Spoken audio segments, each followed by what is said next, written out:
Start recording.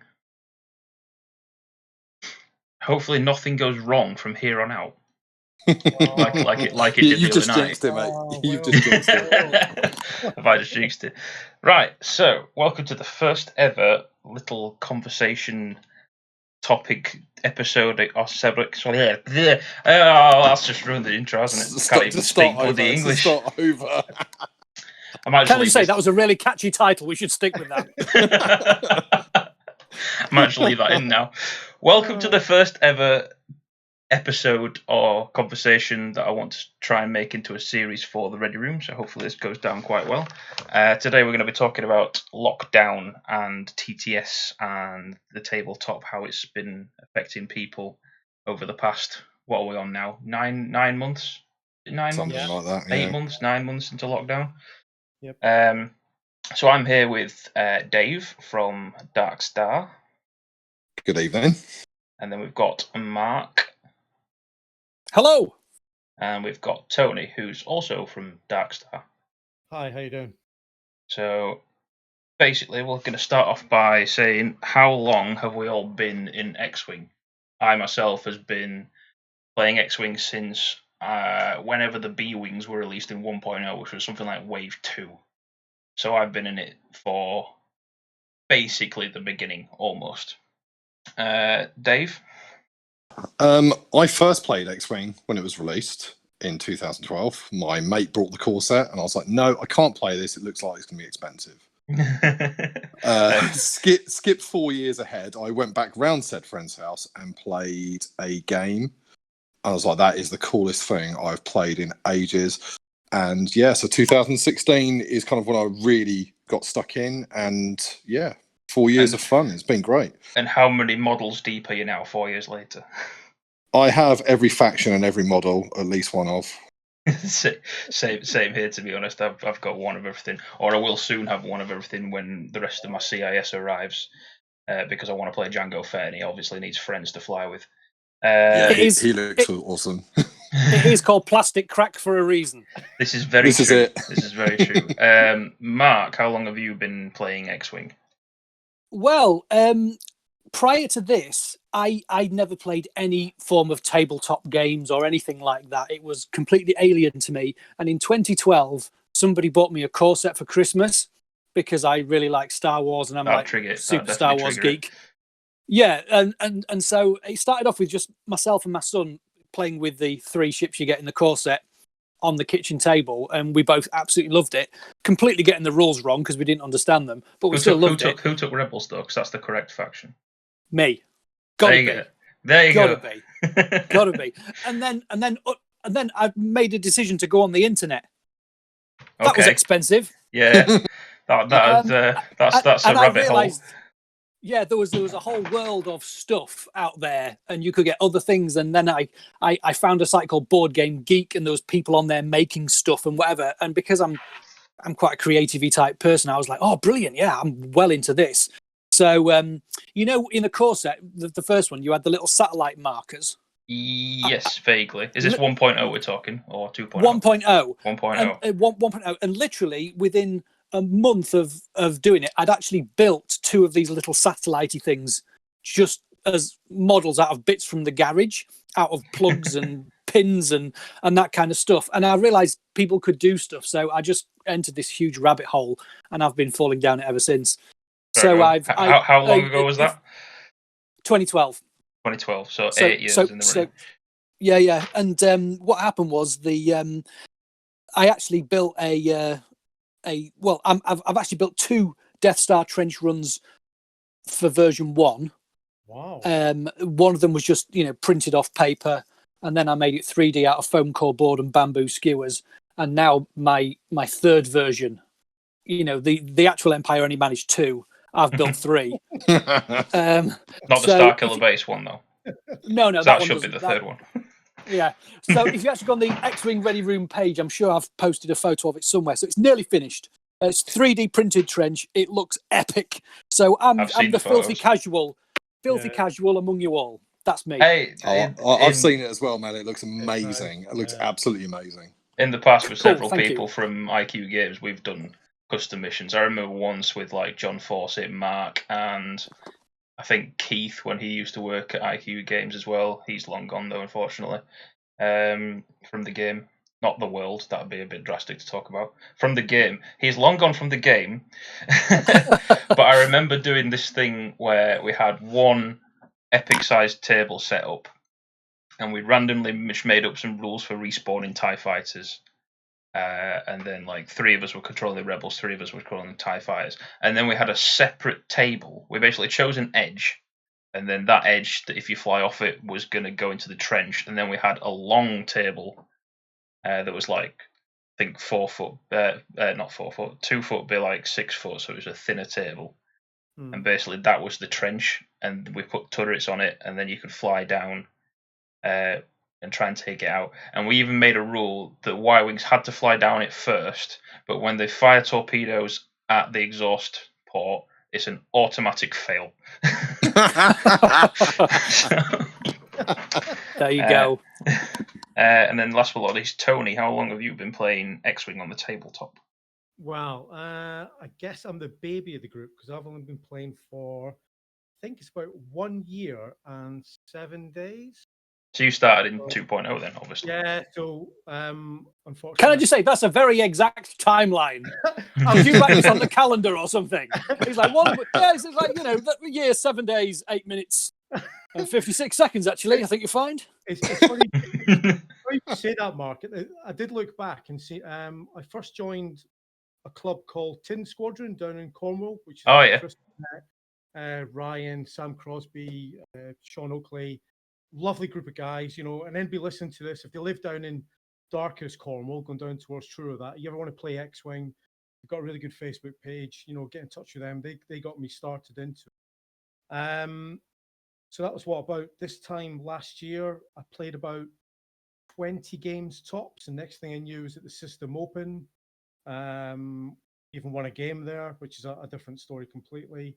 And then obviously COVID happened, so I think in total, hand on heart, maybe about 35 games of actual proper model X-Wing, maybe 40, but the rest of it's been predominantly through TTS. But I've enjoyed it. I love hearing the people talk about first edition, and I sort of go, wow, oh God. Some of the crazy combos like Dave's come out with, or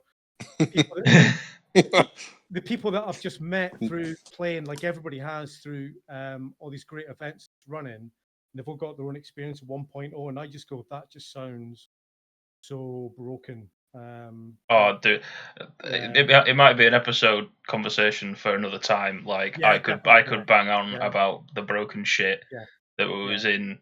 See, I've started swearing now already. The broken shit that was in 1.0.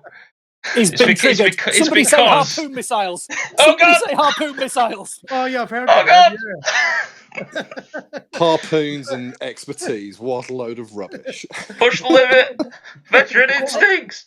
I tell you what did it for Nim me. Randa. It was when they rules lawyered the bit where TLT you had to turn it to 2 hits. But even if you rolled a crit on TLT, that still triggered harpoon missiles, even though you turned it to a hit. And I was like, no! Sorry. And it was all a little... Right, let's end the conversation for 1.0 now. Otherwise, it's all the conversation's going to be about for this first episode, which is not what we're here if for. anybody wants me, I'm going into therapy. Right. So, Mark obviously mentioned his trench run building. Like, me and Mark had planned to run the second big charity tournament down at Element Games for this year in July. I think we booked it for. Okay. And I believe, Mark, you were going to bring a trench run. I was. As like a side event, especially on the Sunday.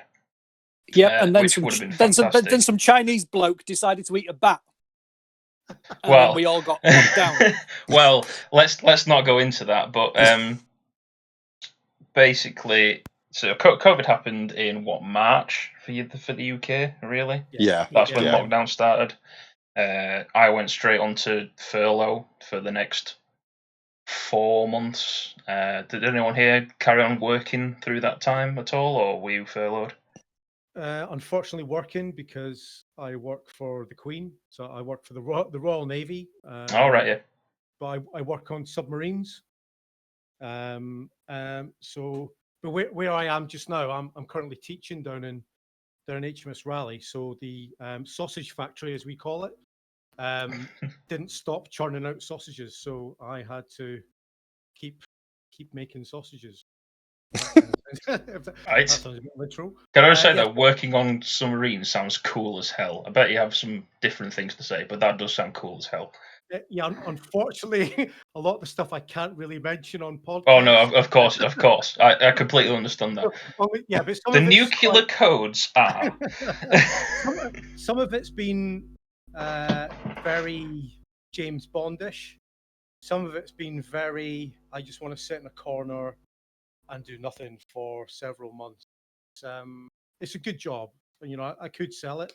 It's done me well for coming up for 22 years. That's me showing my age. But and they want me to stay a bit longer and teach for a bit longer as well. So it funds my plastic crack habit, which I've not got under control. We all need funds for the plastic crack habit. I have no Yeah. doubt. Dave and Mark, how long did you go into furlough straight away, or were you still working throughout? Well, I'm. Oh, you go first. Dave. No, go ahead, Mark. Go ahead. Go. I'm a financial advisor and I work from home, and I realise how dull that sounds. You know, I'm not a James Bond submarine type person, so I'm boring myself to death as it stands. So I work from home anyway. So in between being the most boring person on earth, I build Death Stars. But yeah, I work from home, so it hasn't affected me as such. Right, fair point. And then Dave? I actually medically retired in 2017. I had some really, really bad health problems. So, all right. I've been diagnosed now with fibromyalgia, but it was a long road to finding out what it was. So, not going to bore you all, but no, I haven't worked for 3 years, so there's no change for me in that respect. But obviously, a very different change of lifestyle with homeschooling the kids and stuff like that. So. Very, very, very different scenario. I imagine if I was still working, because I worked in social housing, I would have probably been working from home, which would have been an interesting prospect with a 6-year-old and a 3-year-old. So, fair play. Yeah. I assume outside of lockdown, you were still going out to events. I assume the health problems weren't so great that you couldn't do that, or. Beginning of last year, I was very, very ill. So start 2019, I was very sick, and that did restrict. Because I'm a volunteer at Darkstar Gaming in Plymouth. I'm one of the TOs. We've got 2 TOs in Plymouth and 2 stores that run X-wing stuff. So I had to give up even doing that. I was very sick, like suspected heart problems and stuff. It actually turned out to be fibro, mercifully, but it was a bit of a funny time, really. So I gave up that, but. Since then, since I've been diagnosed and everything, when I go to like a small event like Darkstar, it's only 3 rounds. I can do that without much adverse effects. But for something like System Open, which I've been to for the last 3 years, I shout out to all the judges out there, Chris and all the others. Definitely. Always gave me a fixed table. Made it so us people that have conditions. Make it as easy as possible. I won't say it's easy, because by the end of a long day, some of you guys have been at. In fact, we've all been at System Open, haven't we? So it's a long day, and the pain at the end is significant. But that's by the by. And I've got to the point where I've got to do something, because otherwise I wouldn't do anything. And gaming is a big part of my life, so I like to try and continue. But fortunately. Prior to COVID happening, I was able to resume my volunteer status as a TO and schedule events at Darkstar. So, touch wood. And obviously, you've got your Energon Hustler YouTube channel and doing your own Transformer card game expansions that I've heard a lot about. Yeah, well, I've sort of that started one night. Actually, it's all because of X-wing. 2 of the guys that I played X-wing with were down the shop, and they were like playing with Transformer cards. I'm like. That looks really cool. I'm a massive, massive Transformers fan, as well as Star Wars. And I was just like, that looks so cool. And I don't know how I got into doing the video stuff, but started recording a couple of games with a friend, and then just it spiraled out of there. And here I am now doing content. Channel's nearly a year old. It's going really well. So Nice. I How like that. how many subscribers? 60 odd at the moment, but it's quite a small community within the UK, and it is growing. You know, it is growing each week. We're getting more and more, and I'm getting, particularly because for those that don't play Transformers, the game officially got cancelled this year. So there's been a lot of fan-made sets coming out, and my channel's like really behind supporting them and putting them on the channel. So that's raised the profile. I've been doing spoilers and stuff like that. But that's Transformers, you know. But yeah, it's cool. Like, I enjoy it, and it's something I can do at home with my wife because she don't play X-wing. I've just I just realised that I hadn't actually subscribed to you yet. So you should have 65 subscribers now, because I've just clicked the subscribe button. The Ready Room is subscribed to the Energon Hustle. There you go. I do. I think we're about to break 300. To be fair, like, there was a massive gap of me not even making content for the YouTube channel, but I'm hoping doing this kind of stuff gets me into the groove for doing it. Maybe once a week, definitely once a month. Similar to how Sith Takers do this kind of thing.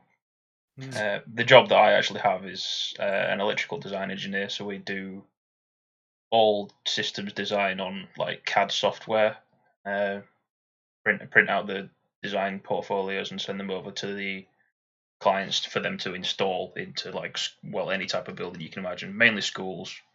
But even though I could have probably worked from home, they still furloughed me for the first 4 months of lockdown. And then there was that moment where it all sort of calmed down towards the beginning of July, where they sort of lifted the rules a bit, and then we were allowed to come back into the office with obviously a load of rules, and we had anti-back hand wash and all that palaver and stuff like that. But unfortunately, I think a month and a half ago now, one colleague was diagnosed with COVID-19, which triggered all of us to very rapidly go against tests. My colleague Will had COVID-19, and I had COVID-19. Three of us were positive. And it was really weird because I didn't feel ill before I knew the test, and then I received the positive test, and then for the next 2 weeks, I was just screwed, and I was just in bed feeling as sick as a dog. I've completely lost my sense of smell, but I won't go into too much. But basically, I was out of it for 2 or 3 weeks, and it was not nice. But back to the conversations that we really need to concentrate on is TTS. I only touched Vassal when lockdown started. Didn't like it. Then I looked at TTS, which my laptop thankfully can handle quite well, because I've got quite a nice laptop. And that was way better, but I played a couple of games and then didn't touch it for most of lockdown, partly because I'm a bit of a lazy bastard and like to just sit in bed and play on my Xbox because it's easier. But I really wish that I got into TTS a lot earlier, because then I think me and my fellow admin Mark would have started hosting these online tournaments a hell of a lot sooner. But we'll get on to the topic of running the tournaments a bit later. When did you guys all start using Vassal or TTS?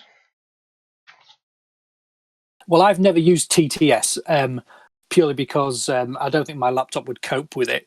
Like I say, I've never been a PC gamer or a Xbox type person. I've tried to play my son at FIFA, and by the time I've worked out who I am on the screen, the ball's gone. So I just whatever. So I was bullied into learning Vassal because somebody who you guys may know, Scott Bryant, the inimitable Scott Bryant. Oh yeah, we know Scott. Yeah, everybody knows Scott. That guy. He's probably tried to sell you something. He's like the pimp of X-wing, isn't he? He is the pimp of X-wing. I remember being. He opens up his coat and he's like, "Do you want to buy a furry Chewbacca of Millennium Falcon?" Absolutely. I was at a store championship in Hull, and literally they came round and handed out the participation cards, and he was already loading it onto Facebook to see if somebody would want to buy it off him. So because Scott couldn't come out and play a lot, he kind of bullied me into learning Vassal, which is the clunkiest thing you'll ever have to play. But my laptop could handle it, so I actually played that. So I am quite conversant on Vassal, and during lockdown, I've had a couple of tournaments on that through some of the Leeds guys. But I have watched a lot of tournaments on Twitch via TTS, and visually, it's stunning. And I've got to give credit to the guys that build all the models. Yes. In 3D, they are really nice. Some of them are a bit sort of dodgy, but like the Punisher that I flew against the other night for my round 2 of the tournament, I zoomed into that and had a look at it, and that looked like the exact shape of a Punisher. Looked really nice. But anyway, carry on, Mark. Sorry. So, for me, I've tried to squeeze out as many in-person games as I can. So as soon as we had the relaxation of lockdown, I actually had Gazebo X-wing in the garden, which was really, really yes, cool. I remember your photos. And a lot of people complained. Sorry about that, but we were. I don't think I complained. I think I just sort of commented saying, as long as you're being careful as much as you can, then fine. We both wore protection. Let's not go there. Okay, no, but like I say, I tried to get as much in-person X-wing as I can, and thankfully, my son, who's 20, he lives at home still, so we can kind of play whenever we like. So for me, I haven't really been able to do anything other than the odd Vassal tournament and play, in person with my son. So for me, my question to you guys is probably more: when you're using TTS, how much does it feel like a proper game of X-wing? I'll let Dave or Tony take this one. Yeah, I was going to say I picked it up when lockdown started because I like a lot of people didn't really like the look of Vassal, so I started playing with TTS back at the beginning, and Tony picked up around the same sort of time as me, didn't you? Yeah. Because I remember our first game on there. Let's forget about that. Moving on. Yeah, it's as close as you can get without playing real X-wing, I think. There are obviously big differences in, like, certainly eyeballing distance is very different on a 14-inch laptop screen to it is over a 3-foot by 3-foot mat. But yeah, I picked it up pretty much at the start of lockdown because obviously you've gone, bearing in mind, because I don't work anymore, my only social contact each week outside of my immediate family, my 2 boys and my wife, was going to Darkstar. So for me to have that cut off was a big thing. And then what we initially did was really just we all in the squadron pretty much picked up TTS at the start just to have a bit of social contact with your mates, because obviously you've gone from seeing people once a week, twice a week sometimes, to not. So I think it's a good simulation of the real thing. But it's not the real thing. But it's not. It's a good substitute, particularly for people that are in a lockdown situation that can't speak to their mates or whatever, or don't play Xbox, don't play PlayStation, but have got, you don't even need a really high spec laptop, really. Mine's not a great laptop, but it runs it okay. It's just really good for that point of contact, So it might be worthwhile me giving it a bash. It's because the laptop I've got's fine, but I was forced to swap it with my son because the dog knocked it and it's got some black lines streaked across the screen, and he was like, well, I'm not having this one, I need a better one, so I had to give him mine. So the joys of being a parent. So is it, I think I probably will see if I can download it and give it a go. Do you guys do it on like a voice chat as well at the same time? Yeah. Well, the Discord that we've set up for the Ready Room, as you'll probably see, we've got, I think, 10 hangar bays set up. Let me have a look. Yep, 10 hangar bays. We get a week to play each round, so the most I've seen full is 6 at one time, which is still pretty good. I'm glad people are using it. But yeah, we just chat in there as a pair, and then you see, that's Discord brilliant because anybody who ever has played Vassal, it's pretty much done on a typed chat basis, and it's really hard to have banter over typed chat. Yeah, it doesn't work. TTS does have that as well. But Discord's just nice. It's designed for gamers to chat. So Yeah, I've not played a game yet. Sorry, Tone. No, I was going to say I haven't played a game yet. Well, we haven't used voice chat, and if your computer struggles, Mark, what I'd say is I use Discord on my phone, so it's not taking up any bandwidth and RAM on my laptop. So that's a good shout. My laptop works and Discord's fine, and me and Tone and all the other guys from Darkstar, whenever we play, we're always on Discord as well. Because like Will said, you get the banter, you get a bit of conversation with someone, which I think is part of the game anyway. Like that's why I started going to Darkstar and I started going to bigger events around the Southwest and then obviously System Open, was just to meet people and have a bit of a social interaction. That's important. So I think I wouldn't, if TTS and people weren't playing on voice chat, I wouldn't bother personally. I'd agree with that. Yeah, I'd definitely get bored very, very quickly. Go on, Tony. You haven't actually talked about your TTS yet, so go on. Mark, when you get TTS, one thing, if you're not sure about your laptop, just ask the other person to host the game, because that's the biggest drag, whoever's actually hosting. And then, as the guys have said, just on a phone or a separate laptop, whatever, just run Discord.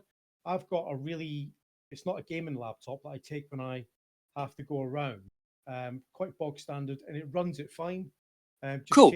Just change all the settings, buddy. But the biggest thing is just ask whoever you're playing if they can host, because that means they have about 60 or 70% of the processor is done by the person hosting it. You just jump in and you just play. I have to admit, I host all of the tournament games that I play against people. Yeah, and I have to admit, I do have a gaming laptop. It is a very good gaming laptop, so I host it. But then there'll be times, and you might see on some of the older recordings on the YouTube channel, where my opponent will click to reveal the I can't think of the word now. The range finder to see if your ship's in arc. Yeah. And they'll click it to load up, and then they go, "Yep, it's range 1," and then turn it off before it's even loaded on my screen, because they've got less of the load on their side, so it loads up quicker for them. But I'm hosting it, so it goes off before I've even seen it, and I have to click on it again, saying, "Was it range 1?" All right, then I'll give you that. That's it. Consult the chat at the bottom left. Well, yes. That's very true. Yeah. That's the thing that you want to see in either, Mark. What's great about TTS is for any action that you do, it'll bring up like info in the bottom right hand corner of the chat saying, "This ship, Darth Vader, is at range 2, obstructed." And there'll be lines on the screen as well in different colours. You'll learn the different colours for whether or not something's obstructed or not as well.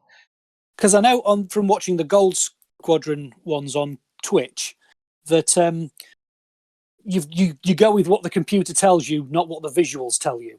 Because sometimes the visuals will look like something's in arc or out of arc, but that's just there as a visual guide. It's actually what the chat tells you that's right. Yes. Is that right? Yes. Yeah, I had the exact thing happen on my roulette match the other night. On my opponent Justin's screen, Wedge didn't look like he was in bullseye arc for my foresight shot, but on my screen it did look in. But then we just consulted the chat bottom left, in bullseye, range 1, boom. It solves any arguments, because in a real game you go judge and get an arc check, but TTS you just go by what's on the screen. You can't argue with it. It is what it is. Yeah. I have to admit, in my first round match of our first online tournament before I became ill, which was against Graham Saunders, there was a moment where one of my ships bumped, and I looked at the screen. I looked in between the two ships to see the bump, and there was a clear 0.5 centimetre of matte in between the bases. And I was like, that doesn't look like a bump at all. Why isn't it put the ship closer to his ship? Looked at the chart, it said that I'd bumped. Looked at the ship again, and we both agreed that doesn't look like a bump to either of us, and both of us just agreed that it wasn't a bump and I could do an action. Because it was clearly nowhere near that ship. But that's the only time I've ever had anything like that happen on TTS. So that might just be a one-off. Also, TTS has had a recent update, and the UI for dials and a few other things is actually a lot nicer than it was a Oh, month ago. it's miles better. That you can see with Gold Squadron doing all their big tournaments, like the quality of TTS from where it was in March when I first started using it to where it is now is been vastly improved in a very short space of time, really. I think they've done a fantastic job of, like you say, that interface of the dials, everything just seems more intuitive now, a bit more streamlined. Does that make sense? Yeah, It definitely. does, and I think that was one of the things for me that because I'm old school, Vassal was always the one to go to. And prior to lockdown, a lot of the top players like Ollie Pocknell and people like that would practice on Vassal because it was geometrically superior, I think was the way they would say it. Yeah. And TTS looked nice, but it wasn't really accurate. So that's kind of why I just stuck with Vassal, because I just assumed that was going to be the one. Then all of a sudden, I think they've done updates and people realised, oh, we can stream this a lot nicer than Vassal, and it kind of took off, and that's why I got left behind, I think. I haven't looked at Vassal since I started properly playing TTS. You've sold me, guys. I'm downloading Steam tonight. I will say as well, my fellow admin Mark, his laptop, as he constantly repeats, is a bit shit. So, but he is that runs... a technical term? Yeah, that's the technical term. It's a bit shit. I have to say it like that as well. It's a bit shit. But we play X-wing on it a decent amount, and we also play Magic the Gathering Commander on there as well, with like 4 or even 6 players all on TTS at once playing a card game, which is really nice as well, because obviously we can't even meet up to do card games either. Everyone's in the same boat for every kind of card or tabletop game, especially in the UK. I think America's a bit looser and stuff, but that's another conversation. Tony, you haven't been saying much in the background there. Yeah, right. Tony, talk. Yeah, Tony, come on. I'll just let the conversation run. So I tried Vassal probably about, just for Mark's benefit, about December 12th, about 1800 in the evening. Okay, cool, thanks. I'm writing this down. The only reason I tried Vassal was that Chris Burnett, who's chatted to quite a lot down at Tin Squadron, and I got really into the game. I wanted to play more, and obviously club nights were only every 2 weeks. I didn't really know much about Dark Star in Plymouth at that time, and he was saying there's a lot of online stuff. So I had a couple of games on Vassal. Yes, I'd agree with Mark. It can be quite clunky, but I think I played about 7 games, got the hang of it pretty quickly. So I got my fix that way. But as soon as I saw TTS, the graphics, the interface, and such like, I was just, I was sold with that. To the point that once they announced lockdown, I did have my laptop I was talking about early on. I went out and got a custom built gaming PC with, all the bells and whistles and monitor and stuff like that, which thankfully I've been using since lockdown to play it on. So Vassal, I think there is merits to Vassal. I mean, you get people like Ollie, like you said, who's still playing it quite a lot. It does offer maybe something different that they can see, but from my perspective, TTS, so easy. And it's almost like the boyfriend girlfriend meme, isn't it? Where like the boyfriend's going. It's like, he stood next to Vassal and TTS walks past. Didn't someone actually make that meme? I'm pretty sure that was a meme posted on the Ready Room at some point. Has to have been. Just something else you're talking about there. So if I had the last couple of games of X-wing I've lasted about 2 hours, and that was about the average for the last couple of months. And it's because, and like Dave said, and a lot of you guys have alluded to already, I love the preamble. It's something you go online. It's somebody you don't know. You start chewing the fat, about this, that, and COVID and stuff like that. And then, oh, hold on, we better play some X-wing. So you play a bit of X-wing. You have a bit of a crack during that as well. And at the end, you may have a bit of dissection about how your game went. And again, another bit of conversation at the end. And I think for me, the one thing I'm missing, and it's Dave's alluded to it, and I'm sure you guys have as well, is the social interaction.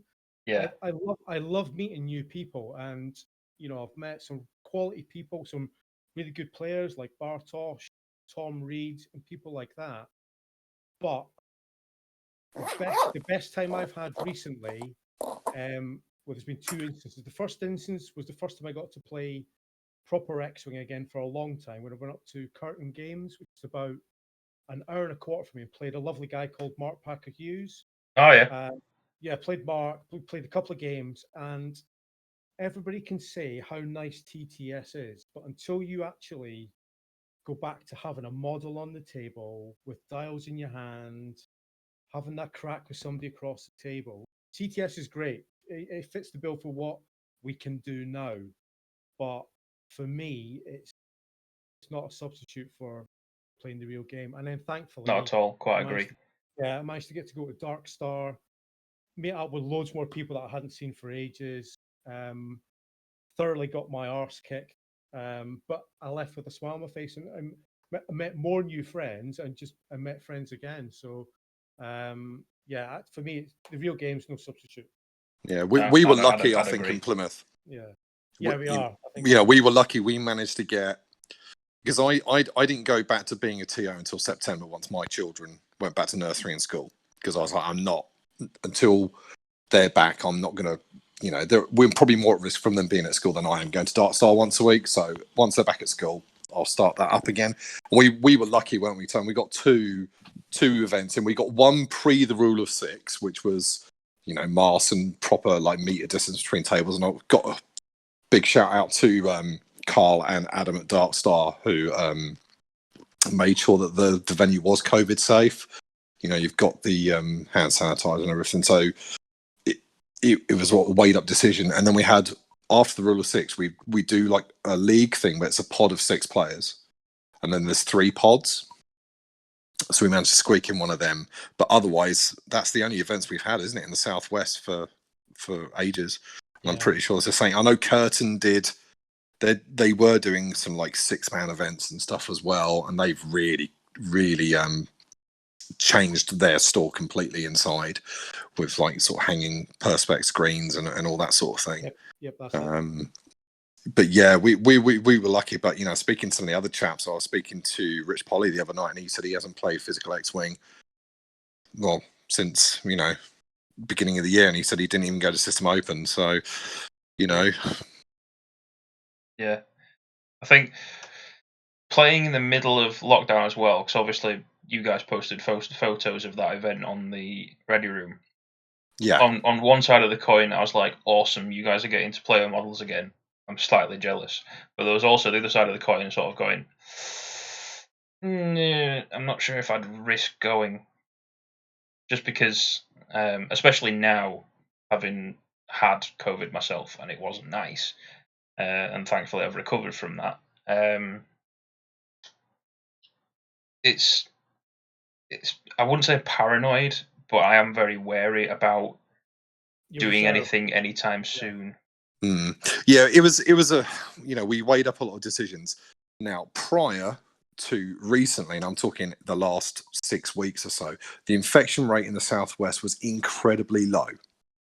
That's very incredibly true. low. A good friend of mine, actually, it's the wife of the guy that originally showed me the game in 2012. She's a nurse at Derriford Hospital here in Plymouth, and she said there are people there, but this is back in sort of June, July. But she said it's nothing like what we're seeing on the news. Like, it's completely different here in Plymouth. But then obviously we had summer, we had all the tourists, because obviously everything opened up again, and we've seen a steep rise here. It's really hard. I lost my uncle actually to COVID. He lived in Manchester. It was, what can you say? It's one of those things. But we weighed up the decision to resume events quite heavily, and it was up to people whether they attended or not. And we made it as secure as possible. Obviously, everyone wore masks. There's hand sanitizer at the door. There's spacing between tables. But obviously, the shop is now shut, and we're not probably looking at reopening. I don't know what the owner's intentions are. I don't think restrictions are going to be lifted next week. I don't see tabletop gaming in the store continuing until at least next year, when if this vaccine works, it gets Yeah, rolled out fingers within the crossed UK. You know, absolutely. And I don't, you know, it was a difficult decision, but the risk at the time was quite low here in the southwest, which is why we decided to north go here. ahead. Up You've north, had it hard. especially around me. We got Manchester, Leeds, Bradford. It's a hell of a lot of people. I'm not going to go into types of people and stuff. That's not a conversation I'm speaking about on the Ready Room. But yeah, the infection rate was drastically higher up here compared to down south. But yeah, so And I think it's tricky because you've then got the flip side of you've got to be sensible, you've got to be careful. It is something that's serious, and lots of people have been really ill with it, which is really, really bad. But then the flip side of that is a lot of people who've had it have got better. Some people have had it worse than others. And for some people, the mental health benefit of going out and having this face-to-face stuff is worth the minor risk that they might seem it to be. Does that make sense? But yeah, definitely. I'd agree to that, yeah. And I think, you know, it's like most things in life, it's got to be down to your personal choice. And, you know, I'm not going to judge somebody who's going to say, I'm going to stay at home because I think it's too much of a risk. If that's what you think, good on you. Me, I've suffered with anxiety and things in the past. And for me, my little weekly escape to play pew pew with the great unwashed is my little escape, and you know that does me a world of good. And so I have to make that decision. Am I prepared to do that? You know, is playing gazebo X-wing in the garden in the sunshine a risk that I'm prepared to take? Well, for me, yes, it was. I mean, my wife works at the hospital, so I know what the infection rates are like in the area. You know, we're really, really careful. And you know, I wouldn't go out and play now.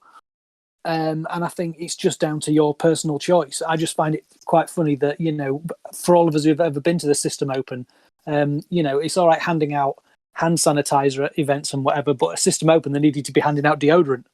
Because let's be honest, some people in that room, seriously. There's a certain aroma, isn't there? I can name certain games that are a lot worse. Yeah. I'm not going to go into that, but I will say that one particular card game that's generally for a younger audience actually had official rules brought out where people must be clean clothed and have recently showered. That's scary. I mean, last time I checked, soap wasn't expensive. You know what I mean?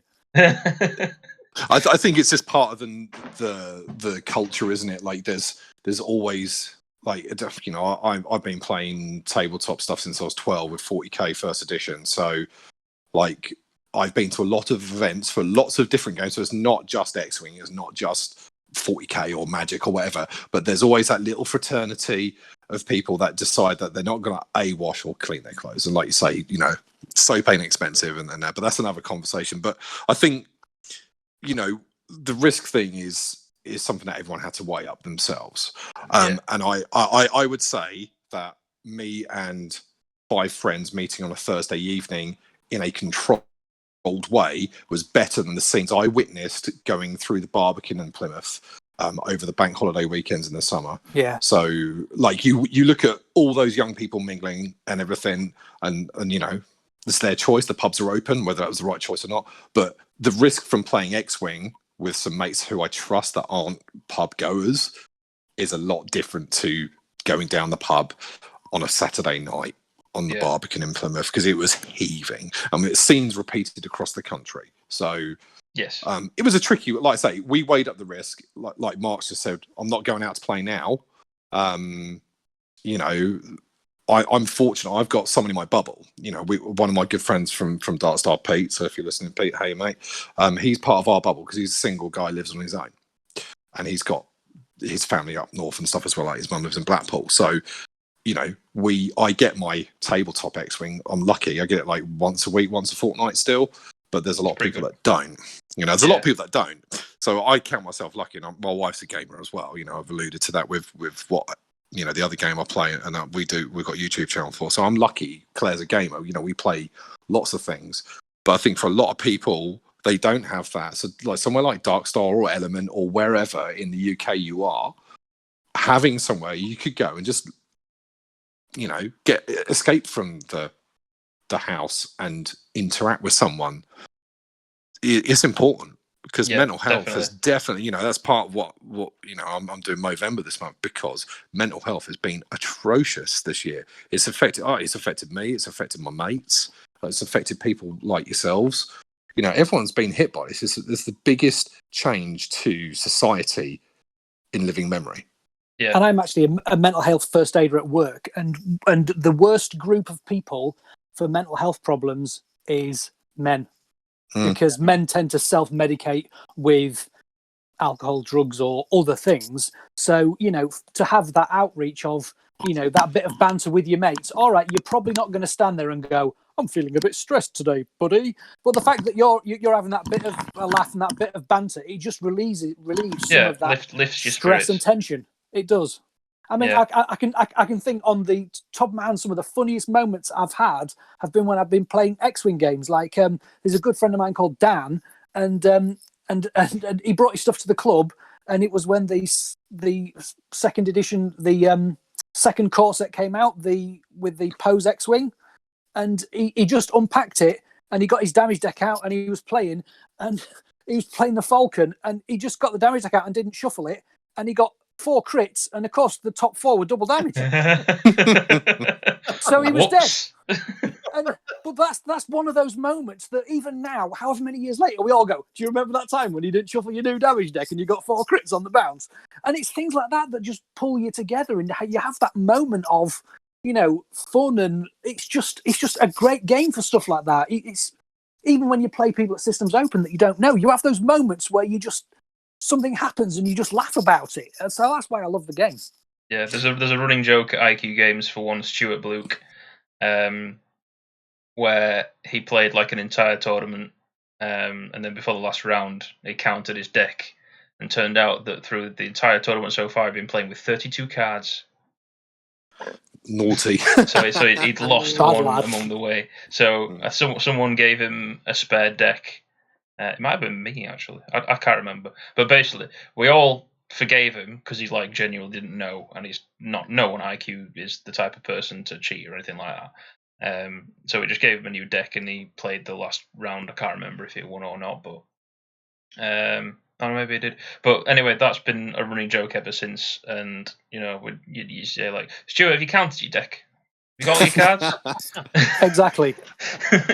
But yeah, so even without lockdown, speaking of mental health as well, even when lockdown isn't a thing, people that have those kind of anxious, anxiety issues,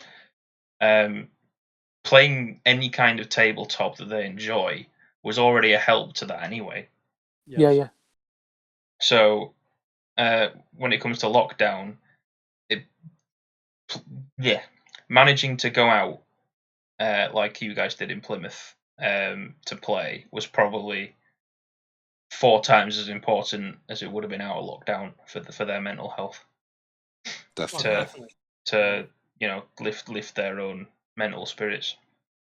I think we all definitely, conclusion here is that we all miss playing in our local stores or whatever. 100%, and not just the local stores, but like you think of all the events in the UK and the world that would just as a matter, you just took it for granted there was going to be a nationals, there was going to be Euros, you took it for granted there was going to be a regionals that you could go to, and you know, all that stuff, you know, that we all did, and it's just stopped. You know, it's a complete, that's it. What, you know, overnight there's you know, and there's lots of sort of other communities that have been really impacted by this, you know, like it's crazy. Like I can't even think about it like without thinking how mad it sounds. Is hard to describe. But like even though all the events have stopped, obviously we've got TTS. Do we all agree that TTS is definitely helping for those who have access to it keep going, keep the spirit up about X-wing, keep the interest there. It is, but I'm going to chuck a curveball in here because I'm happy with TTS. I can quite happily sit and load up Twitch on my telly, and I've been watching the Gold Squadron stuff and following the meta, and seeing people rant about 6 Nantex and all of that. and I think one of the issues with Vassal and TTS and all that kind of stuff is that anybody can have anything. Yes. And so all of a sudden, 6 Nantex was a real problem. Now, if it was face-to-face, 6 Nantex wouldn't have been a problem. Because who's got 6 Nantex? Yeah. Who has physically got 6 Nantex? Who is going to go out and pay for 6 Nantex knowing that they're going to be nerfed at some point? And a lot of these broken combinations, that's a bit too strong. And, he's got 6 crackshot. Well, we've all got loads of crackshot. But do you know what I mean? It's like you physically have to have the stuff or borrow the stuff in to run those lists. Like the guy that won the last one, he had, 6 aggressors? Who's got 6 TIE aggressors? Not me, that's for sure. I have 1, and I'm pretty sure it's still in the packaging. I've got 2. I've got 2, and there's only about 6 in the country. So, But do you know what I mean? So all of a sudden, it opens up a window of everybody can fly everything. And it's a case of, and that's good because you can practice with anything. So you can, if you don't even own Scum and Villainy, you can practice with Fen Rao and become a Fen Rao whiz and see if you want to buy Fen Rao for when you have a normal thing. I love that. But then there's the flip side, which is, I can have 6 Nantex because I don't need to bother about going out and buying them. So that's why I think when there was this big panic about a lot of stuff, if it was tabletop stuff, I don't think it would be as bad because there wouldn't be that many people who had it, if that makes sense. Yeah. Yeah. Well, winner of the first online tournament, Don Flanagan, if you're listening. What was it? 5 arena races and Grievous came first. There you go. Yeah. Easy win. He's in the next tournament, though. I don't think he's using Nantex anymore. He told me he promised he was going to put them down. Yeah, I think Dom from there's moved. He goes to Imperial Aces. He's flown droids. But I think Mark's just made a very, very good, well, from my perspective, a very good point about TTS. It's great for the community. I think it's been great for X-Wing to maintain the interest because, God forbid, we couldn't play X-Wing at all. How many people would be still interested in playing X-Wing at the very end of lockdown, having not played it? Would they have gone off and found other stuff? I think that's something else.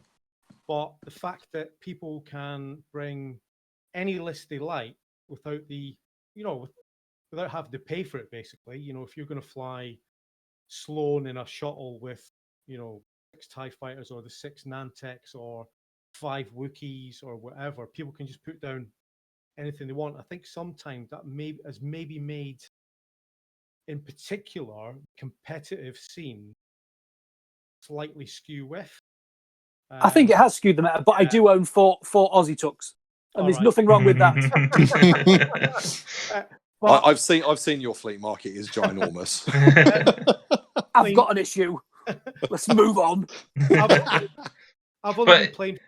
I've only been playing for like a year, like I said, but I am quite competitive, but not to the point whereas I will take whatever the meta is and then go and fly that. So just to go back to a point that Dave made about there's no regionals, there's no store championships and stuff like that. For me as a person, those were goals that I would set and go, right, this is my list. I'm going to build this list. I'm going to practice it. I'm going to get the reps in, and I'm going to take it to these store championships and eventually go, I've got my own goals about maybe even playing for Scotland at national level and things like that. We haven't got that at the minute. Thankfully we've got great tournaments like Ready Room, you got GSP, the Sith take a league, stuff like that. So keeping that hunger going. But I do think TTS on the flip side has definitely the competitive level gone a bit mad because you've seen now Nantex Aussie Talk gunships, Sloan Swarm. What is next is going to come round. One's just replaced by the other, isn't it? There's always going to be Boba. Yeah. There. I'm a fan of Boba. And I do think over time, when people come back to playing the game, it's going to be a bit of it's almost like going cold turkey, because they go, oh wait, I haven't actually got Nantex, so we're going to fly instead. Otherwise, I'm going to have to pay out that about 120 quid, yeah. 120 quid, stuff like that. So I think when we come back into playing real X-wing, I think there'll be a shift again in what you'll see as the majority of the proven list. Just as a thought. Yeah, I think it's definitely been meta warping. That's for sure. Yeah. Like you say, like people can just put whatever they want on the board. Yeah. You know, good, because I mean, I've played with stuff that I've played it first and went, yeah, I like playing with that. I'm now going to go out and buy it. So I've now actually went out and bought the models as well. But it's things like, if somebody comes up with a list that requires 5 copies of Suppressive Gunner that's just come out, you know, how many people have physically got 5 copies of Suppressive Gunner? No one right now, really, probably. No. So I got 1. So all of a sudden somebody can go, well, I'm just going to spam that and have 5 of. And that's brilliant. And TTS is really good for practicing. But for me, I love going to competitions. I do okay. I'm normally a 2-2 kind of guy, maybe 3-2, 3-1, something like that. I'm not amazing, but I know how to play, and I know where my weaknesses are. One, I can't roll dice to save my life. They don't call me blank out for nothing. Seriously, I played against Scott once, and I had Snap Crack A-Wings in version 1, and his shit flew past all 5 of my Snap Crack A-Wings, and I did no damage. Oh my god! Now, people tell me that's mathematically impossible. No, it isn't. But the other thing is that for me, what I really love about this game is building my own list. Yeah. And I've got this thing where if I win from a list that somebody else has made, that's cheating to me. You know, I like to sit down and go, right, I really like this ship and I like this that goes with it and that goes with it. And I love building my own list and my own little intricacies and synergies and all of that. And I'd rather do that and lose than meta list and win. That's just me. I agree. Like, if there's a meta list that's winning at everything, for example, Boba Fett, before its points went up rapidly, I would go out of my way to not play any ship that was winning all of the tournaments, and I'd just refuse and I'd play something else. Guri is a very good ship, and a lot of people hate flying against her. I love flying her to bits. Gives me a headache. Advanced sensors, 4026 options when she's not stressed. Ibuprofen at the ready whilst thinking of manoeuvres, which way to barrel roll. But the other ships that I fly with her is 3 quad jumpers. And that's my choice. It's a very sensible choice. And to be honest, it is really fun, especially when I decide to make Guri a little bit skiddier and put Panelizer on them so that I can go forwards and tractor beam and then reverse and then tractor beam, which is great fun. But not many people fly quad jumpers. No, I don't think John was too impressed when he played you last week. So I totally get that as well, Will, because the last Ready Room tournament you did, I came top 4, and I flew 3 SF. So I flew Fat Quick Draw, LeHughes, Backdraft, and Revis. But it was a list that I'd put together. I hadn't seen it anywhere else. I've been playing about 30, 35 games, and against some really good, like some meta lists as well in the tournament. It did well, and I used it all through Sith Taker's Jedi Council, went 6-2 or something like that with it. But the meta then changed, and I think now it's like mini Swarm. So you got Malware or going back to Sloan and stuff like that. And I hate to admit it, I kind of got sad because my list that I'd fallen in love with, that I had nurtured and played and got to know, just wasn't cutting the mustard, so to speak. It was fun to play, in a fun environment. But if you want to go and do well at a tournament, if you're if you're slightly competitive, I suddenly went, right, I now need to change. I need to move to something else. I tried Malaris with Kylo and stuff like that, but it just wasn't fun for me. So I've went to something completely. I mean, I'm now trying Scum and things like that. So I totally get the build your own list and then fly it and then do well with it. I'd completely go with that I never do well with it. I never said I did well with it. I could probably count on one hand the amount of times that I come first at a tournament. Probably like once or twice, probably including 1.0 as well, to be honest. I think the best I ever did was in 1.0 flying twin IGs before TLT came out. And I think the regionals that IQ Games held, there was 100 and some players. I was there. Was it 100 and some players? No, it might have been the 2015 one. Yeah. And it was 6 rounds followed by a top 16, and I was 5-0. And then it got to the last round. I was absolutely knackered. Came against an opponent that also was flying twin IGs with slightly different EPTs, because that's what they used to be called, EPTs.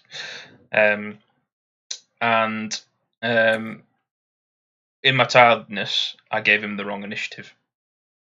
Oh no! And I lost, and I came 17th. Oh, mate! And I got this was the time when this was my competitive phase, and I got so angry with myself that I didn't play X-wing for about 6 months, literally. Really? Mate. And then I came back. I came back with the attitude of, I'm just going to have fun. I want to fly X-wings, roll dice, go pew pew, and have a laugh with my mates. And I've never played that competitively since. I've done quite well. I've beaten everyone at IQ at least once, and everyone at IQ has beaten me several times. All of us at IQ, I'd say, are pretty good players. With our except John. Hey, John's beaten me a few times. I have to admit, though, he has personally. If you're listening, we think you're great, John. John has said to me before that I am like his what's the word? Nemesis. He has told me that before, that I am his nemesis when I'm just flying certain stuff, and he just hasn't managed to beat me. But he has beaten me a few times. But yeah, we've been talking over an hour now, guys. I know. The thing is, this it's is quite a great nice conversation. I think it's quite nice to have something that's got a bit more meat on the bones. Do you know what I mean? Like for me, where I currently sit with the metagame, and that is, I feel that X-wings lost because of its generic spam dot list, rinse repeat, and Dave Sutcliffe had a really good Stay on the Leader blog. Was it last week, the week before? About like, if you, the Nantex have gone up, so now it's the aggressors, and if you put the aggressors up, then it's going to be 6. And you know, I just feel, and Ollie Potnell alluded to this as well in his recent post on Facebook, like, I feel like X-wings lost a bit of its character. I don't want to see 17 academy pilots on the board. I know you're only allowed 8, but do you know what I mean? I don't want to see that generic spam, like the photo list, like that was doing the rounds sort of system open-ish time. Like that's not why I know people love their swarms, and I think swarms have got their place, particularly like Trade Federation vulture swarms and stuff. But what is Star Wars to me is Boba Fett, is Han Solo, is Kylo Ren, is Darth Vader. Oh yeah, it's putting the Millennium the Millennium Falcon. I'm not even going to edit this video, by the way. The Millennium Falcon, putting the Millennium Falcon on the table versus Darth Vader and X. Putting Luke Skywalker in the X-wing, playing Boba Fett, playing Kylo Ren in his TIE silencer, and doing a Talon roll around the back of someone and using all your Force tokens to blow them to hell. It's that kind of thing. Going back to the previous point, TTS is good for keeping spirits up and people being interested in the game. I think if we hadn't started hosting these tournaments for the Ready Room, I probably wouldn't have bought any of the recent wave. I'd have just waited until being back outside.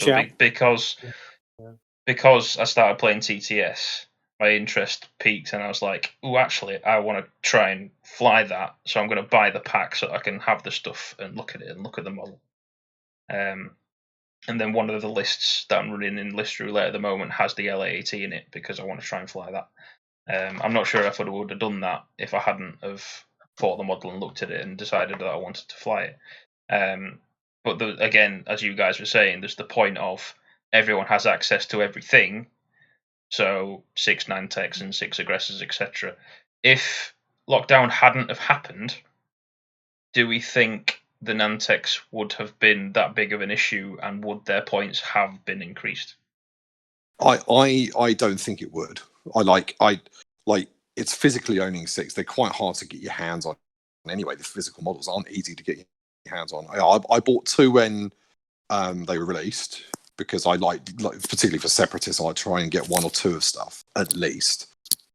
And I've put them on the board twice in Epic. I've never played with them on the map because of the MP around them. Like when they were released, like some fact the sky is falling, he's broken, he's busted, and then it's like, you know, with the online tournaments, I've actually been very selective with the ones I enter. I'm quite a competitive person, and Tony will attest to that. I'm one of the more competitive players at Darkstar Gaming, and I go to all the stuff I can in the region, but not at the expense of someone else's fun for the day. There's nothing worse than playing a match against oppressive list and getting whooped by it, and just it can really wreck someone's day. And you know, it's ultimately the player's choice as to what they want to fly, but I kind of tailor what I'm taking to who I think is going to be at the event. So for example, on a Thursday at Darkside, I'd fly something very different to what I would when Dom Flanagan came down at the beginning of the year before lockdown, and we did the store champs at Curtin, and luckily we had one in the Southwest. So it's very different, and I think TTS, it's just, you know, it wouldn't be the same like in real life if you wouldn't be seeing people with 6 Nantex and that. Like Sloan has always been in the game since 2.0 started. Yep. Cheap generic TIE fighters have been in the game since 2.0 was launched. When did Sloan start becoming a thing? System Open this year when Dave, this year or last year when Dave when he won the day 2 thing? I can't remember off the top of my head. Yeah, I think that's the first time. Yeah, but because on TTS you can spam whatever you like because you don't have to pay for it. I think it has really warped what would otherwise probably be a fine meta. You know, no one down the shop was running that kind of thing. Like, you know, we have a couple of players that like playing swarms, but on the whole, there was nothing like that. It wasn't like, you know, the list still had carrots, and I think it's kind of a bit of a shame that it's been like that, and it's put me off watching coverage, particularly when Nantex was rife, and it's put me off entering stuff as well. The only ones I enter, like I said, I'm quite selective, is ones where the format's a little bit different, like yours, Will, where it's like list kind of crazy hangar bay. So far, my opponents have chosen the same list for me, so I hopefully same for me. I've flown Guri and 3 quadrumbers twice, which is fine for me because I find it hilarious fun. But I do want to try out the lats at some point. Yeah, same. I've got a list that I'd like to try as well. But the other stuff I entered was like the team event earlier this year. You did that, didn't you, Tony? The Steel City one? Yeah. Yeah, that was a good one. And so anything that's a bit quirky, but if it's just generic stuff, and no disrespect to the guys that are flying those lists, if that's what you enjoy, then that's fine. But they just didn't interest me to enter one iota. I just wasn't bothered. I was like, you know, I'd rather do something with my wife than put myself through that. Yeah, that's fair. Just off the back of what Dave's saying there, so I entered into, was it Crate, the one in Poland, GSP? Yeah. So took my FO list, because that's what I've been flying. So first game I played against Boba Bosk. I won that. It was a really good guy, lovely guy. Next game, 6 Nantek. I was just like, right, lovely guy, but I just knew that I was just going to get trashed off the table, and funnily enough, that's what happened. Next game, I played against Pal Paces, and then I won that one. And then so I was like, all right, 2-1, happy days. Next guy put his list down, Sloan Swarm. I was just like, all right, okay. Then I got trashed, and by that point, I'd sort of lost interest because the fun had been taken out. And no disrespect to the people who I played, they were really nice people. But they were just, as Dave said, the lists were just so oppressive, so dominant. Yeah, like hyper competitive. Yeah. And it's probably comparable to some formats in Magic the Gathering that I play. This is a perfect example actually. There's a format called Legacy, which in short means you can use every card in existence in the game, and there's like if you don't take a meta list into that format in a tournament, you will be trashed and you will come at the bottom of the pile. So there was a point where I thought, let's have a look at what the meta lists are. I like the look of this one, and I literally went to the internet and went, buy, here's £100 or however much it cost me, built the deck, went to a tournament IQ, and I came first. Immediately, with no practice. Sorry, Will, and then I got rid of the deck. Right, so Will, I'm just going to throw this out here, and it's not direct at you. Are you saying that people then with these OP lists that they can take the list with with a certain amount of skill and do really well at it? So say a couple of months back, somebody could just go, right, I'm going to take 6 Nantex, and I don't normally fly Nantex. I normally fly, I don't know, Rebel Beef or something like that. And then they put them on the table and they then win 3 or 4 games.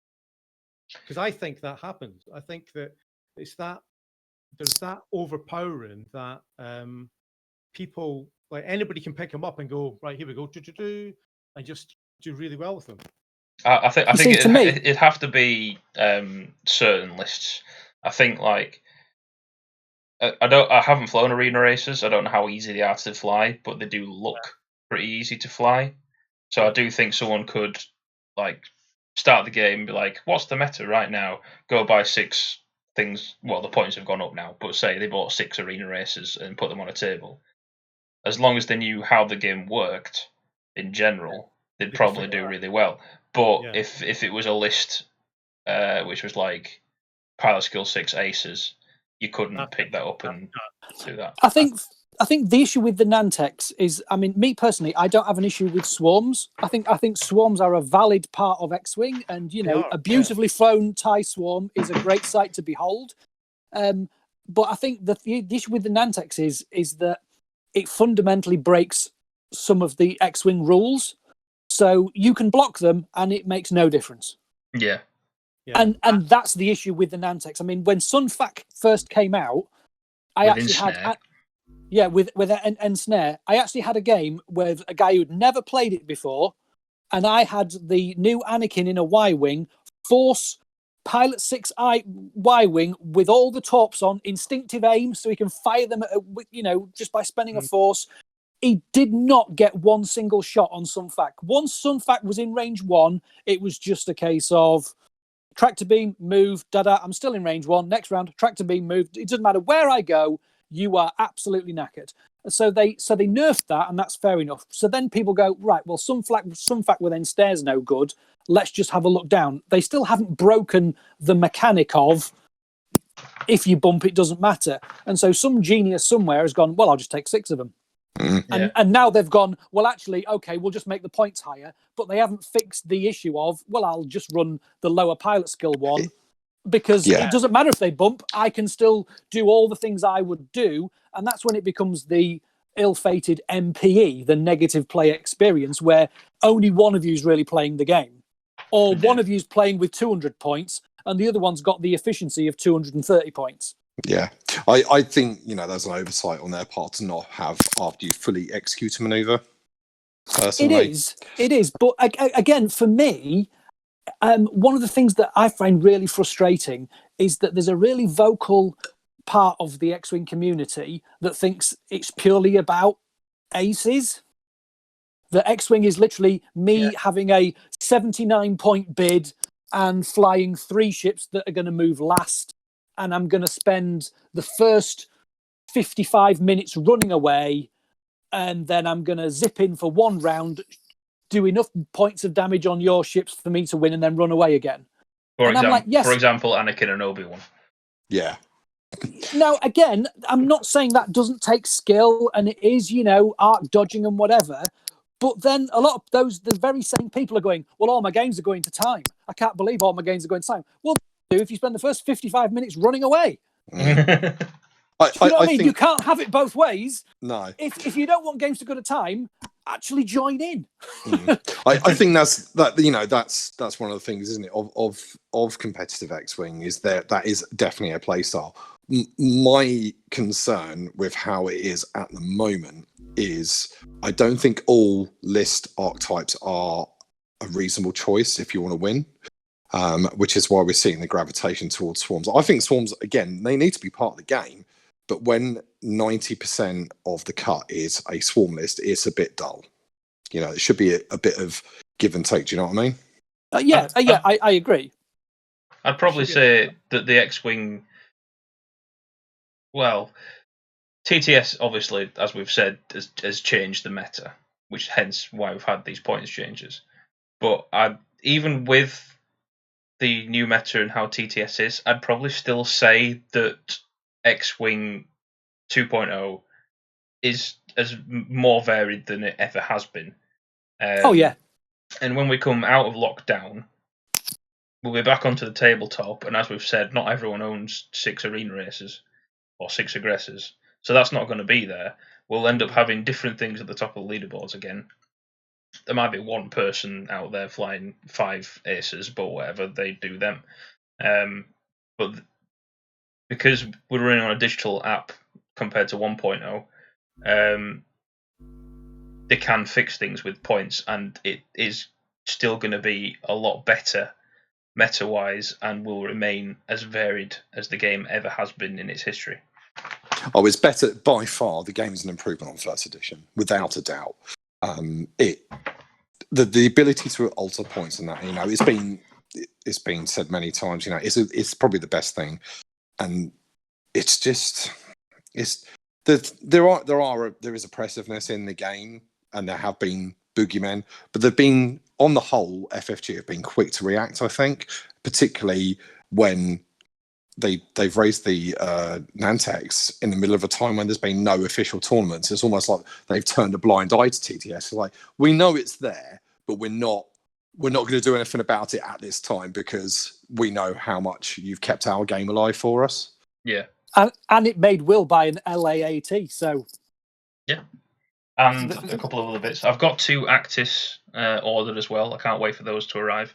And my little mini Yoda Actis has arrived from Jason Denton today that I posted on the Ready Room. Yeah, I saw that. So it's so tiny, but it's painted so well. It's so cute.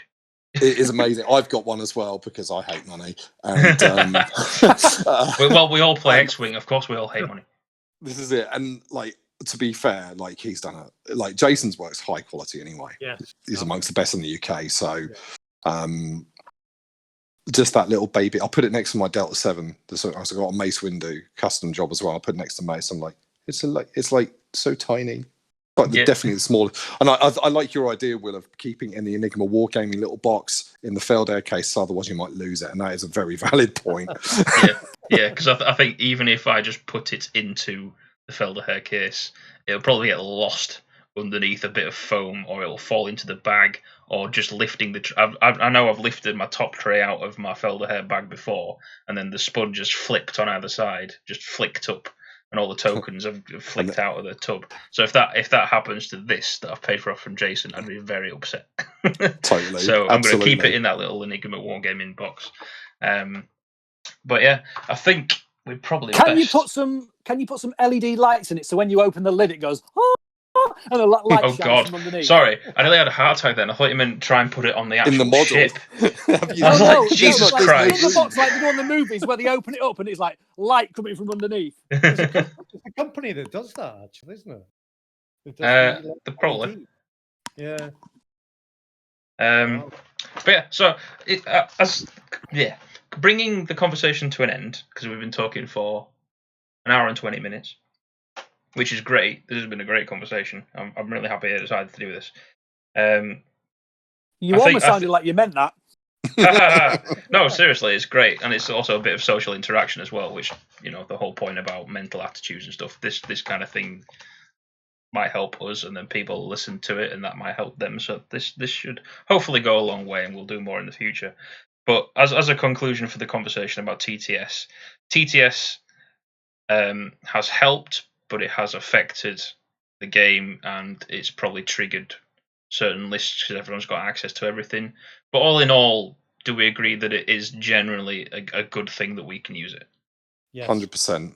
Yep. And Unless you're using Nantex, then you're a bad man. hashtag Dominic Flanagan. We've got a special name for Dom in Plymouth. Hi, Dom, if you're listening. Yeah, we've got a special name for him. He knows what it is. Oh. I can't say it. It's rude. Oh, okay. Fair enough. I could try and find a bleep sound effect, but I don't know if I can be asked. No, me and Dom are very good mates. Me and Dom are very good mates indeed. So, love you, mate, really, even if you do fly scumbag lists. Yeah, and lockdown will eventually be over. Hopefully everything gets sorted, and then we'll be back on actual tables. I did put a post up asking people on their opinions and some photos of when they used to be able to actually be at the tabletop before March. I've got some nice photos of John Fawcett and the Bright Orange IQ gang to put on the video somewhere. I've got Matt Farr and his son wearing the No Man Squadron shirts. Got some people drinking beers whilst playing X-wing. So I'll be putting them in the background of the video and finding some of my own as well. Unfortunately, we didn't really have time to read some of the comments that I was going to, but I think in general we miss a lot of people, and just being able to do TTS helps, but it's not the same. And eventually lockdown will be over. We'll all be really excited to get into the store. I don't know how fast things will end, but yeah, we all look forward to it, don't we? Yeah, definitely. I miss the guys, and I miss the wider community massively. I think it's been a real tough year. I'm in a luckier position than some, but I cannot wait for the shop to open again. We've still got our Store Champs kit sat there ready to go. Do you know what I mean? And obviously we've not been able to run that this year, so that's a big part of the annual calendar for us at Darkstar, because we don't get many regionals in the Southwest. We get Bristol and Curtin, that's it. So yeah, I'm missing everyone from the team, and I'm missing just being at those big events, and I cannot wait.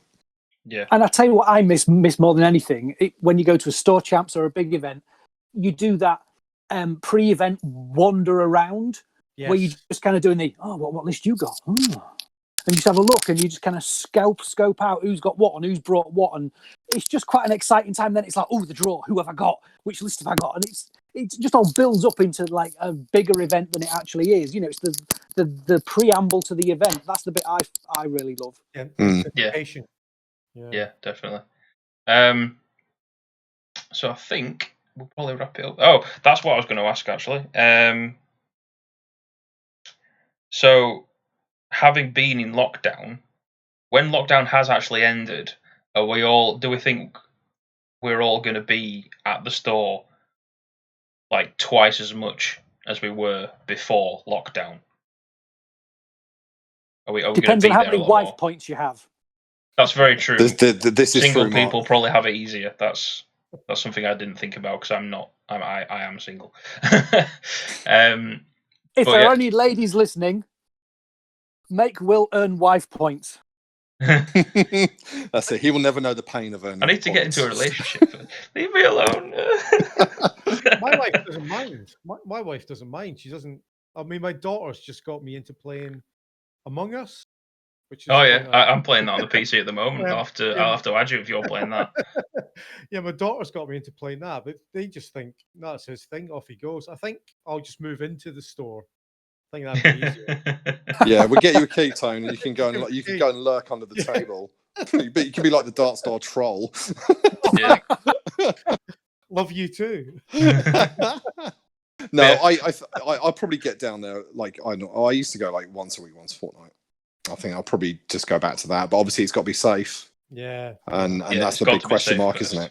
Yeah. Exactly. There you go. Safety first, fun last. Yes. Exactly.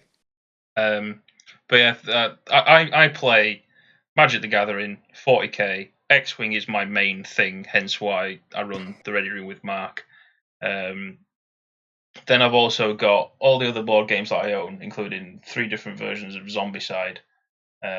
There's my Warcry stuff, which I suppose falls under the umbrella of 40k as well, really. I've got a Kickstarter that's arriving in January for a new game. Well, it's a remake actually, but it's called Tanaris Adventures, which is a bit like D&D. And I do actually have a few people lined up to start coming around to my house to play that regularly. So I'll be doing that. 40k, I had like 2 games maybe in 2019, literally over the entire year. But when lockdown's over now, my mindset's going to be, I want to be at IQ Games for Tuesday night X-Wing. I want to be at IQ Games for Wednesday night 40k. I want to be at IQ Games Friday night for Magic the Gathering.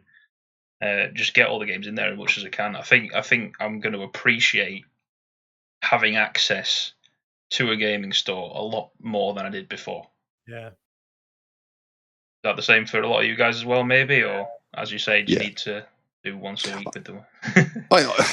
I play a lot of games. I'm lucky. Claire, my wife, plays a lot of them with me. The only one she won't play is X-Wing. She did try at the beginning of lockdown, but we play Arkham Horror LCG. We play Transformers CCG.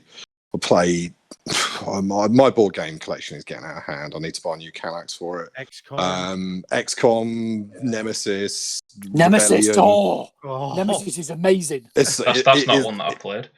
It's definitely not an Alien rip-off game, is it, Mark? No, they haven't just all changed the word alien for Nemesis. That definitely has not happened. Should any lawyers be listening? But I think I think we will. I'll be getting back down there as much as I can. But thing that one of the things we really miss is we used to host Star Wars RPG on a Friday night round here. So some of the guys that I met through X-Wing, they come to my house so Claire could join in, and we played this 2-year-long campaign that's just now on hiatus. So just looking forward, not necessarily getting back down the game shop, but just seeing my friends in a normal capacity. I think that would be nice. And maybe going around to the pub afterwards for a few bevies. Definitely. Right, guys. I think before we go, go on. One thing I would like to say is that obviously I've been around X-Wing since its inception, and I want to thank you, Will, for having the Ready Room and running the Ready Room, because you know what? It is the most friendly, least toxic, best X-Wing community out there, and it is my first port of call for anything. So thank you for what you and Mark do. Here. Yeah, I'd like to echo that. Definitely, ditto. Echo that massively. And obviously, thanks for having us on this evening. It's been fun, and thank you for putting on the Ready Room list roulette. Mark, you need to get into the next one. Get your TTS practice. Yes. I will get my TTS, and Will needs to stop spreading COVID around the north. He does indeed. Hey, I've recovered now. Thank you very much. It was only because of work. It was my work. Stupid work. There you go. No, I've thank been nice you. to you. I've got to balance it out by being nasty to you now. That's just how it works. Fair play. It's all banter at the end of the day. No, thank you very much for that, guys. It means a lot. No, you're welcome. I think we'll end the episode there, an hour and a half. So goodbye, everyone, and we'll see you on the Ready Room Facebook page, and hopefully maybe some of you guys will come back for future conversation episodes that I still need to think of a name for. Yeah, certainly. Definitely, mate. Start a poll. Cheers, bud. Yep. Goodbye, everyone. Cheers. Bye. Au revoir. Bye-bye.